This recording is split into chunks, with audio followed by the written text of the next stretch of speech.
Tarik aboro dwe mar achiel higa ma 2020 intiere wang' sa mar neno maweche manyien moikoni e chenro mar Migago odiochieng' ma kawuono wantiere kod mathoth motimre pacho kaendi to kod sigana moyiedhi mobiro bedo kwa keloni e chenro mar Migago ma kawuono. Magi moko kuom weche mabendo miyo pek e lak seche.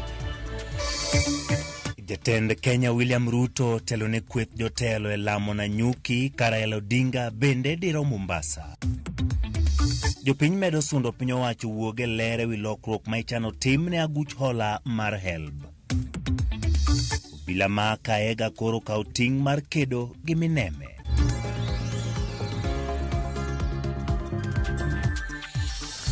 Machiegni nyakoro mga juang parni kaka pile namba ma tudruok en 236 bende yudwa achiel kachiel kokale Facebook page marwa mar Ramogi TV, achiel kachiel e YouTube Ramogi TV, bende yudwa achiel kachiel kokale Twitter @Ramogi TV. Kama in gi thuolo mar miyo pachi kotenore kod weche manyien mobro bedo kawa keloni gi e lak seche gi. Nyinga Ochieng' Emmanuel bed kodwa e chakruok nyaka giko.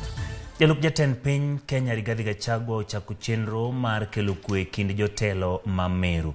Bang' romo kod jod bura gi seneta ma Meru, Gachagua bende ochano romo kod MCS ma Meru mondo many yo mar kelo kwe e kind tend county kod MCS. Jod bura ma Imenti North Rahim Daud oyango ni ne en gi geno ni romo e kind jalup jatend piny MCS kod Gavana Kawira Mwangaza biro kelo kwe mosiko kendo chiwo thuolo mar dongruok ne jodak ma Meru. Ywaruok e county no ne omiyo MCS odhi choko Gavana Mwangaza kane poko rese kod komiti mar od bura mar county.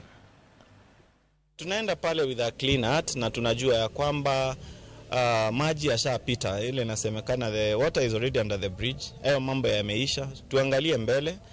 Tunaenda pale with a clean heart, tuangalie mambo ambayo yamekuwa kileta tofauti kati ya MCS na governor, na tunatarajia pia yeye anakuja pale with a clean heart ya kwamba anataka kutatua haya mambo na kutimiza yale mambo ambayo tulikuwa sisi tunataka yatimizwe ndio tuweze kukua na uhusiano mwema na yeye. Kuna goodwill ya deputy president na governor alikuwa Embu aliambia president kwamba angeomba asuluhishe hiyo maneno. So mimi ninaamini we will get a solution. Mbeleni hatukukuwa na the presidency involved, and once tukimaliza na naibu wa rais tukiwa MCAs, MPs na governor, sasa ndio tutaenda wote kwa rais ndio aendorse hiyo ceasefire ile itakuwa hapo. But terms ya ceasefire ndio sijui. Sitaweza kuambia terms ya ceasefire itakuwa kitu gani. Lazima tusikizane, na muhimu ni kusikizana kufanya kazi ya MCAs na governor. Hiyo ndio itakuwa muhimu. Kawuoke weche matimore county mano ma Meru, wabire county ma Kiambu kama jadake kardak ma Bidi Joja e county ma Kiambu odak kod luoro mathoth kaluwore gi ji moko ma oging'eyo mosebedo kalurore alworano e seche ma piny oyuso. Jodak gi ma Bidi osebedo kod ywaruok kod jirendegi modak Windridge magikoni tiyo kod rangagi, wach magilero ni rocho chenro gi mag arita kwe. Kotelne kod Wanjiru Chege ma olose logi gi ywak ni obila mochung' ne arita kwe okosebedo kadeogi kata obedo ni gisechwalo lipode modhuro ne jokanyo mochung' ne arita.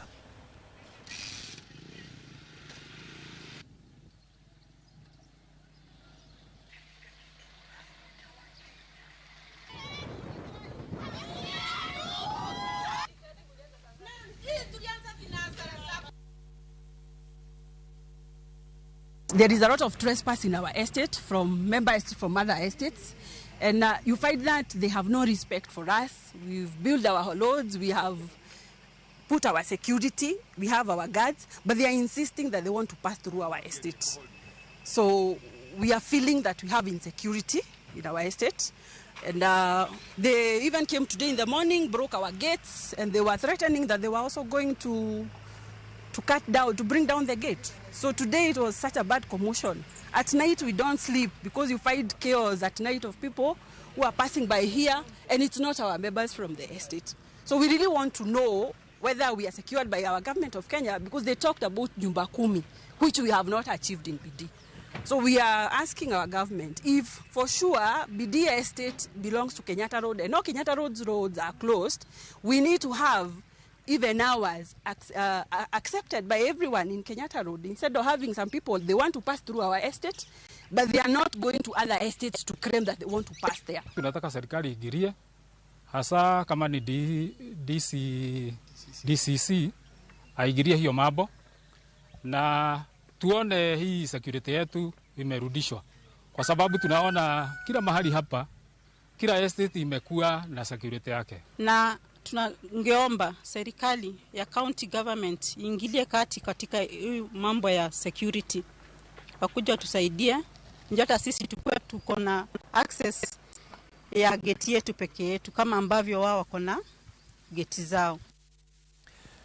Ramogi, bang' duoko mag yiero matend pinye yiero maduong' mokalo ne wuok riwruok mar Azimio la Umoja osebedo e nyong'ong' ewi ikruok margi manotelo ne yiero.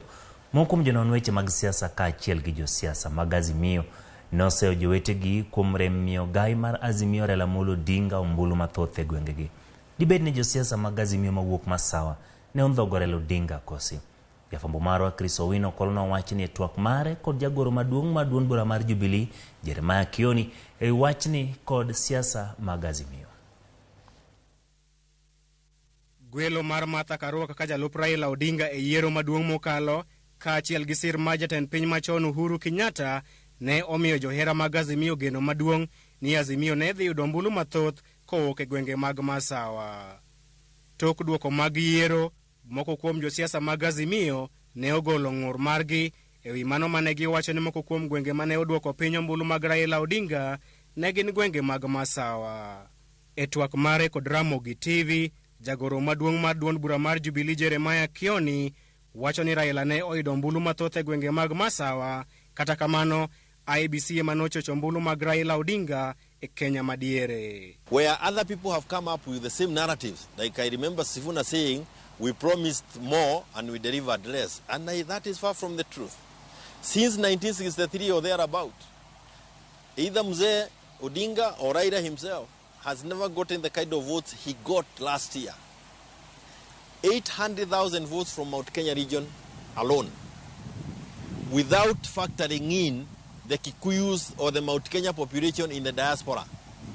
Those of us who have the figures in the diaspora, we know the voter block was about 1.2 million that voted for Raila. And William will be scared, and you never want Kenyans to know that Mount Kenya voted for Raila. That is why the steel was heaviest in Mount Kenya. It was not for anything else. It was to ensure that we never get the mindset that Kikuyus and Merus and Embus have now accepted Raila as a national leader. Kioni medo ya uchunye kendo lieko ni kata mana jochung' mag duond bura mar Jubilee gwenge mag masawa ne omaloch magi kod IEBC. In Kiabu, learning for the seats as members of parliament, former members of parliament, none of them lost. I'm talking of Mwathis, Judy Jomos, the Rede, Wajiko, Kibe, all this, they never lost. Ledia, Wakago, those, they never lost. And the numbers are there. But the stealing was so thorough, and that is why I agree with Lyra. I totally agree with Baba when he says Chebukati belongs to jail. Kaluwore gi Kioni, oganda jo Kenya onego tamre wach matayo yiero mabiro kod lony manyasani mawuok e pinje ma oko, gino ma olero ni itiyogo e kwalo ombulu e pacho kae. If a company that has been contracted to manage our companies, our elections, refuses us to access the data in their equipment, and we are the people who are paying them, our taxes are paying them, and then they deny us the data that we have inputted in their system, then we have sold our sovereignty. Jeremiah Kioni bende okwedo weche mosebedo ka wachore ni Azimio dhi mbekni bang' Uhuru Kenyatta gweta kaka jakom jodito mag Azimio e ndalo mabiro. Kioni owacho ni jatend Azimio en Raila Odinga ma ok Uhuru Kenyatta, gino madhi miyo Azimio pod dhi bedo motegno. Party leader of Azimio is Raila Amolo Odinga. The chairman of the council is the former president, Uhuru Muigai Kenyatta. The engine of the party is run from the party leader's position. All parties, you hear of the party leader, less of the chairman of the council or of trustees and the rest. So the management, even when this party was being structured, the former president has that wisdom that the person who will be learning as Mio is the party leader. Jatend piny machon Uhuru Kenyatta igeno mar dhi gwetao kaka jakom jodito mag Azimio e ndalo mabiro kaluwore kod dwaro mar chik. Twak marwa kod Jeremiah Kioni bende olimo dwaro ma jatend duond bura mar Wiper Kalonzo Musyoka mondo gai mar Azimio Raila Odinga kod riwruok mar Azimio sire lwedo e yiero mar 2027.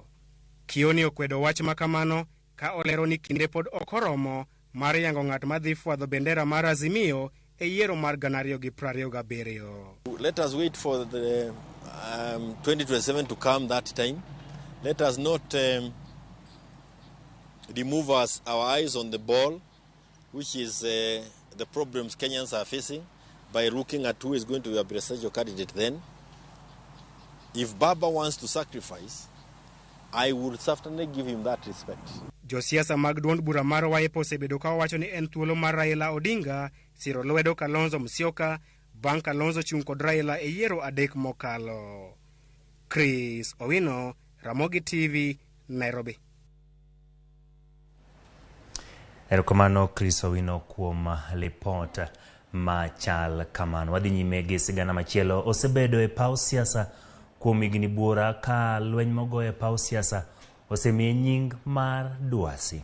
Motelne donjo e siasa ne otiyo e kambi moro mane omiye thuolo ma tudore gi jopiny e kor gwenge, gino mane oywaye donjo e siasa. Nyaka sani en achiel kuom mine motegno e siasa kendo en jakom e riwruok mar jood bura mar mine pachoka. Ma en sigand Rosa Buyu, jood bura ma Kisumu West.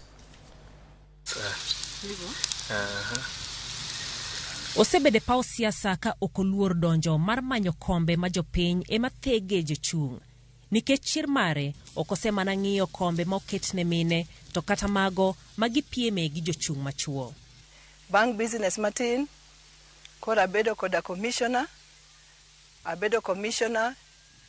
Migago mar ng'ado kiewo maniluongo ni Interim Independent Boundaries Review Commission, manotelne gi Ligale kendo niluongo jomoko ne dendo ni Ligale Commission. Atiyo gi commission no mwatieko 2008.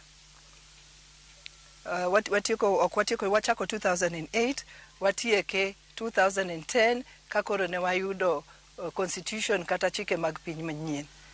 E yiero ma 2013 ne olaro kom mar jaod bura ma Kisumu Town West, masani iluongo ni Kisumu West.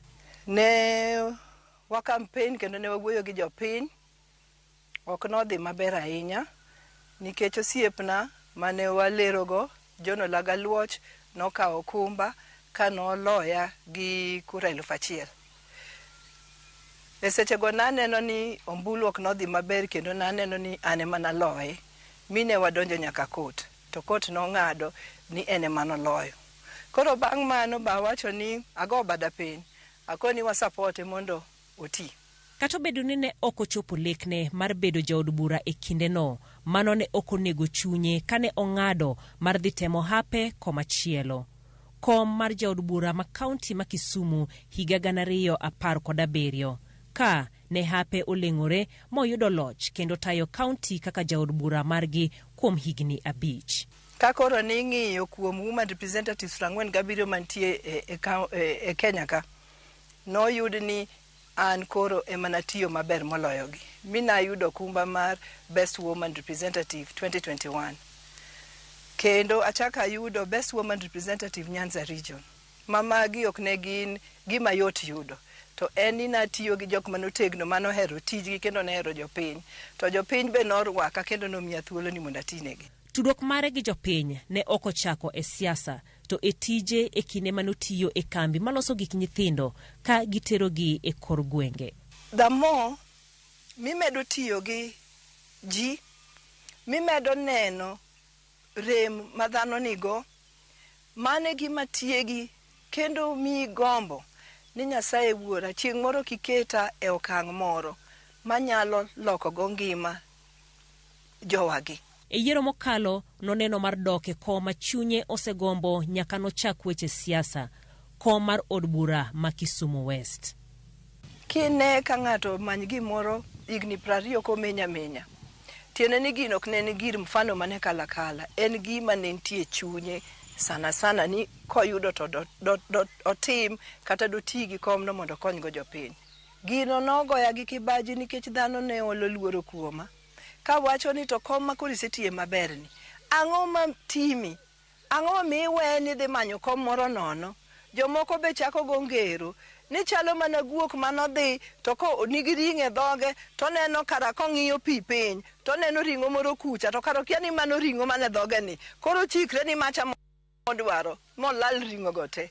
Mamago gik mane ji owacho. Dok laro komno ne ok obedo mayot ka weche nochako wuok mane odwa gwenye kendo miye paro mopogore opogore ka iwacho ni oyware kod jaod bura ma kindeno Olaga Luoch. E kinda gi John Olaga Luoch onge sigu. John Olaga Luoch en yuora. Mabe kata kwa romo tu awuoyo kendo pod wanyalo exchange kata paro. En mana ni en koro ne nitie kom ma an bende na gombo ni monda bede. An ng'amo nyuom Kisumu West ka ma kata kana dwa dhi kamoro mae kama koro nonego bede na akwonga chako loso. Magi ne okotimo gi tekre ne kende to kod jip mar riwruok ma jo od bura mamine Kewopa mowacho ni osejiwe kendo tiege. Ma Kisumu County ka wang'eyo ni Mama Rose Nyamunga emano chung'e kom ni 2013 notie igni 5. 2017 an be koro nadonjo matiye. Sani wantie ga new woman representative miluongo ni Mama Ruth Odinga. En bang'e no bro tiye ten be koro bro wene ng'ato kendo. Ma bang' igni 20 ka kom ni kori golo e katiba.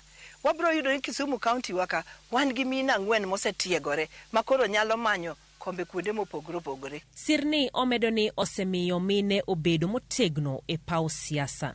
Tich magitiyo maber kata manyocha gitiyo maber ema koro bro konyo mine moko e counties moko. Nikech sama gitiyo maber gidhi keto mfano ni kara tend dhako manyocha waluoro ni kimiyo ng'ama miyo kara ng'ama miyo be nyalo tiyo.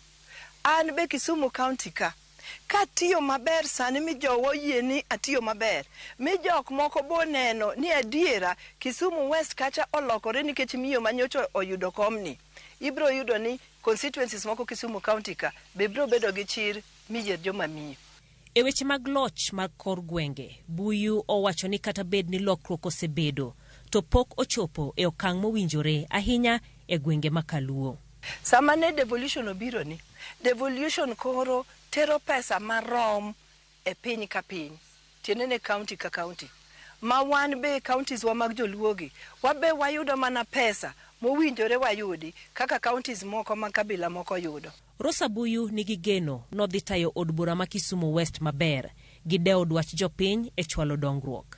Bende oneno ni mine mosetegno e siasa owinjo koro omed goyo okang' mar laro kombe kod joma chuo ma ok giluor e kinde yiero. Jailieta, Ramogi TV. Erokamano Jailieta kuom lipoto kod sigana makare mar Rosa Buyu kaachiel kod Chris Owino bende notwa kanyo kod Jeremiah Kioni omiyo wang'eyo mathoth e mago manyalo bedo ni timore e ngima jotendwa to kod e riwruoge mag siasa mantiere pacho ka gikanyo ka oyueyo mokwongo. Kata kamano kik idhi mabor, pod wantiere kod mathoth moikoni chenro mar Migago.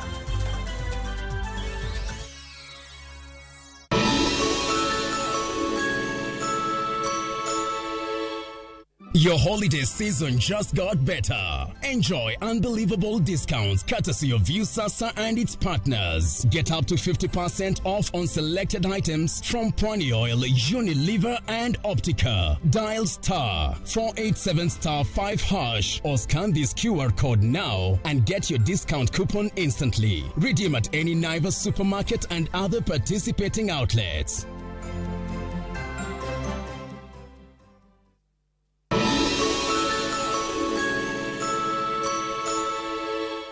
Winning on Shabeki.com is getting easier. Enjoy highly boosted odds on Shabeki.com. Kuwa Shabeki. Play now. Not for persons under the age of 18. BCLB number 416. Shabiki.com.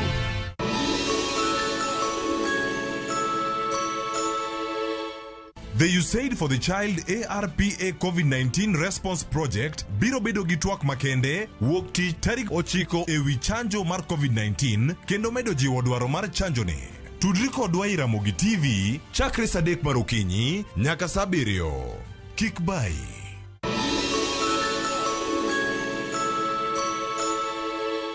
We bwana, ngoma timi, we digi stress mangeny, relax Kao time ni, chwad luku, tokeleze, wadwa chamge mabwana, kacha ntire nyiri madnoma, nyiri mabe, nyiri mochwere ma serious, nitire thing, kacha thing, long neck, short neck, brown bottle, ngoma chandi bwana, nitire chimo kila ina, nitire gimora mora, tokeleze bwana, wadwa chamge ma, stress, we digi stress bwana, wacha, ne, wadhi bwana, let's go, wadhi.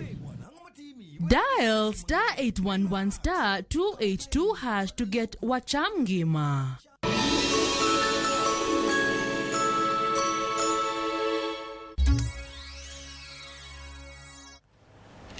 Erokamano kuom medo kete e Ramogi TV.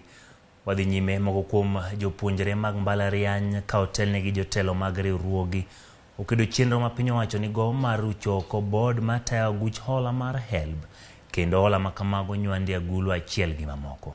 Jopuonjre go dwaro mondo mi bag chenro mag kao pach jopiny ka jokanyo mag sekta ma somo to kod jopuonjre e wi aguch hola no. Jopuonjre go loso bor Nairobi kama gikwede mokalo chenro makamano. No lie can live forever, and there is a time when silence becomes betrayal. We had the president made an articulation on scrapping off HELB, and he said he would replace it with a fund that is accessible to the poor people. However, the president has not come out to explain the criteria he's going to use to identify these poor people. What is the threshold of vulnerability? Again, what criterion is the president going to use to identify those who are vulnerable and those who are not vulnerable? So we want inclusivity and we want participation, public participation of this whole issue, and we, the comrades in that particular case, are what we will be termed as the public. Kwa hivyo hakuna maandamano, watu wasiwe na tashwishi, but tunaenda pale kama wanafunzi ambao wako tayari kutengeneza nchi yao. Kadhi wach ma kodhok e sub-county Mateso South, eneo bila Mateso South e county Mabusia, ochako nonro wi tho mar jago moro majegni 66 mayangore ni ne onegi gi wuodo wadgi kalore gi ywarok e wi wach mar lo. Ringre jagono nyo kwany e ginga paya machiegni gi dalane bang' nek mare masani tudogo rawerano majegni 22. Kamanda mar obila Mateso South Stephen Kimunya wacho ni ringre jagono osetere karkano ringre ma Alupe Sub-County Hospital mochari ka irito timne bero ka bende nonro matut dhi nyime. Ni mauaji ya kinyama na ni usuni zaidi kwa sababu sijawahi ona kisanga kama hii. Tunaarifiwa ya kwamba kijana mmoja ambaye ametoroka amekatakata baba yake, ndugu wa baba yake kwa sababu ya mambo ya shamba. Nadhani ofisi zetu za kitawala zikihusishwa, sidhani kama jambo hili limetokea. Kwa hivyo nasihi tu wananchi kwamba kama kuna mzozo ya aina yoyote, hakuna haja ya kuchukua sheria mkononi, ni kufuata sheria ambazo zimewekwa. Koro mgajuanga wadhi nyaka e gwenge mago Nanyuki kama jatend piny Kenya William Ruto gesa ni ntiere alam ma obagi e pautuke ma Nanyuki. Ruto osebedo na Nanyuki kuom ndalo 3 ka otelo ne romo ma jotend migepe ochopo mar lamo kanyakla gi oganda mawuok e dinde mopogore opogore. Otene gi jalupne Rigathi Gachagua gi jotelo mamoko. Owinjane kaka chenro mar lamno dhi nyime achiel kachiel. Pamoja na Chief Cabinet Secretary na viongozi wote ambao wako hapa. Jina yangu ni Kadhuri Murungi, Senator wa Meru, hapa jirani wenu, na pia naibu wa speaker. Nimepewa jukumu na kiongozi wetu kuwa naangalia kina Kenywa pale katika Senate. Na Kenywa, asante sababu unafanya kazi nzuri kwa Senate. I really want to thank you sababu wewe ni tegemeo yangu sana, hasa nikiwa kwa kiti. Yale mambo naleta utata, unaona na kufinyia na kuambia hebu ongea hapo kinywa, sababu tunakutegemea. Jambo lingine, wewe na Mheshimiwa Faki ndio viongozi wawili wa kupiga Kiswahili katika Senate. Na mimi huko nimesema na mimi nitakuwa natumia Kiswahili ndio Wakenya wote waelewe vile tunafanya katika Senate. Rais, ile jambo umefanya la busara katika uongozi wako ni kuleta makanisa pamoja. Na ukileta kanisa pamoja, umeleta Wakenya wote pamoja unconditionally. Sababu ukiangalia hapa mbele yetu, mimi ni product ya hawa viongozi. Baba yangu mjane, the late my father alikuwa minister wa PCA pamoja na moderator hapa. Na najua hawa wazee wakikaa pamoja, bishops, taifa yote inakuwa pamoja. Unaona sasa hapa Laikipia kuna so many tribes, so many interests. Lakini kanisa ikisema wako pamoja, kila mwananchi atafuata hiyo njia.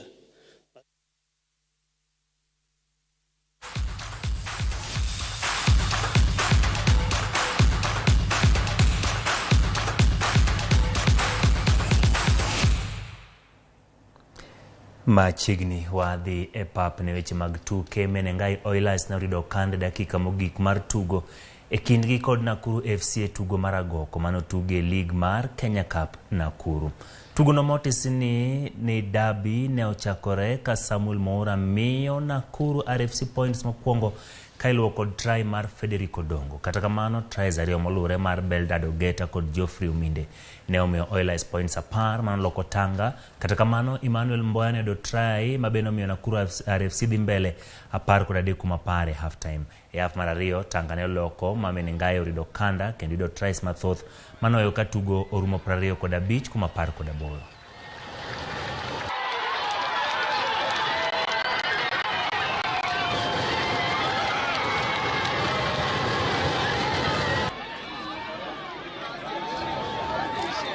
As always, it's always tough playing top fry, but I'm glad that today we are able to string the win and be able to get the maximum points. But again, a lot of positives from my side. I think the resilience was one of the things that they kept on believing, even when you are down, they kept on playing well.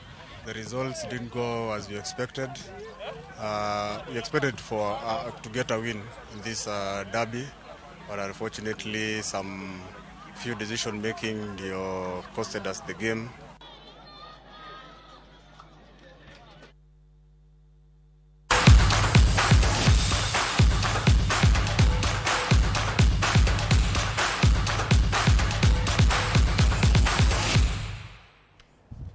Ramogi kamano kuom bedo koda e chakruok nyaka giko e chenro mar Migago maga bedo gi thuolo mar ikoni e lak seche gi odiochiengni ma bende en chieng' Jumapil ma okwongo e higani bang' tarik 1 ma bende nobedo Jumapil.